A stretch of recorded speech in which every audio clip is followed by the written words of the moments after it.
guys, it's Juliana and Ron back for the next edition of Ask Ron. Well, I'm sitting here on my couch today in my office in Jacksonville, Florida. This is a couch where I use to give the psychiatric attention that my employees need. No, just kidding. No, the employees don't lay on this couch. I do. This is my nap couch. So you caught me just before my nap. Remember, I'm old. I need one of those from time to time. All right, who we got today? All right. The first question comes from Wilbert Dorn in California. Hello, Wilbert. He says, "Hi, Ron. What is your threshold and formula regarding HOA fees, especially when those fees are at times quite costly for buying or the constructing terms deals?" Wilbur, that depends on the rest of the story. For example, the price of the property. Of course, the higher it is, the higher the fees are going to be. And the market rent in the area. I add HOA fees to the rent. When I'm doing a lease option, I make the tenant buyer pay the HOA fees, but I collect them and pay them to make sure that they get paid.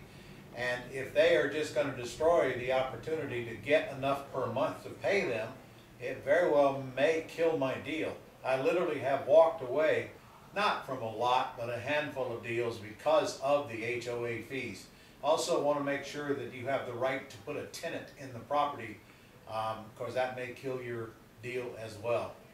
I hope that answers the question. I know you'd like to have a mathematical formula, but if the market will bear it, I'm okay with it. I still have to collect enough rent, though, to have a positive cash flow over the underlying debt. Alrighty. Our next question comes from Felicia Terry in South Carolina. Felicia? She goes, "I have an owner who is having a house built and needs to sell his property outright. He's willing to sell for what he owes, but can't keep the VA loan in his name because he needs a new loan for the new house. Is there a way around where I can still make him an offer?" Felicia, he can't go get another VA loan, but he can go get another FHA or an FHA loan. I will need 3.5% down, but there's no way for him to qualify for another VA loan until that one's paid off. So you can buy it on a wraparound mortgage, and that way he can show that he's got income to wash out his debt, and then he should be able to go qualify for an FHA loan. But if it comes right down to he won't sell it until that loan is paid off, there's nothing you can do with it. You're going to lose quite a few deals because of that. So you work with the people who don't have to have it paid off right away. But he does need to be informed that he can get an FHA loan without paying off the VA. She also states that he listed it with a realtor a few days ago and that she knows it may be a no-go because of the realtor situation, but can you also answer in the case that the realtor is not involved? I don't understand that question. She's just asking if the realtor isn't involved, how would you answer the question? If the realtor, by the way, there's no such thing as a realtor.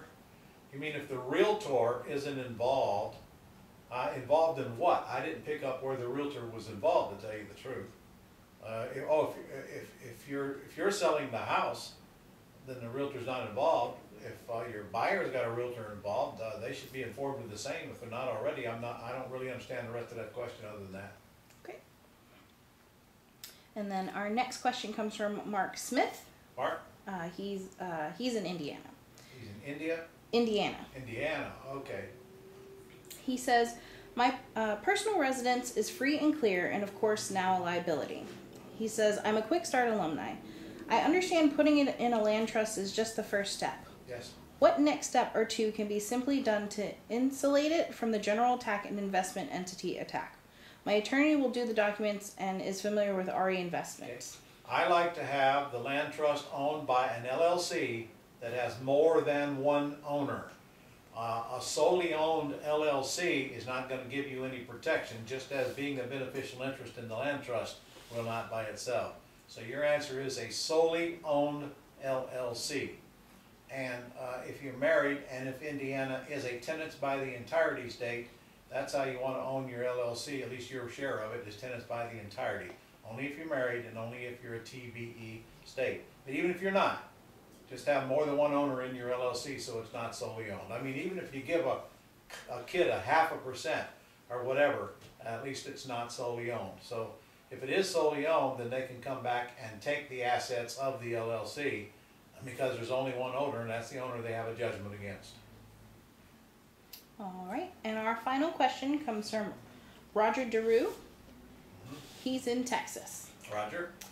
He says, Ron, I've searched and cannot find where you've gone over the steps you would take to fight a bank trying to exercise the due on a sale clause after taking over a house subject to. That's probably because, Roger, I don't have any such class on that exactly. This is something you need to consult a good attorney on, preferably a litigation attorney, to go back and file countersuit on them. Well, you're not the debtor, so you'd have to have the deed before you could even file a countersuit. You wouldn't have any basis to file. But your attorney should come up with reasons to stop the foreclosure or block them from calling the loan due. And if they can't come up with any reasons, then you're going to have to join with the seller, the debtor, and maybe go after them. Maybe they shouldn't have made the loan to the debtor to begin with. Maybe they should have known that they were going to default. This is why you need to find an attorney who has a little experience challenging banks, because if you don't, most of them won't even be able to give you an answer like that. But I don't have any lesson on it. Just get a good attorney and get some, and see if you can get some advice on how to stop them. All right, that's all the questions I have. All right, well guys, golly, we're in the middle of the year already. So if you haven't signed up for my Mastering the Phone class on the 26th, go ahead and do it. I mean, it's only $99 and it's 3 full hours of live training where I'm going to go over handling those calls and visiting that house. Well worth your time to sit in on it. So do it now, and I'll see you next week. All right.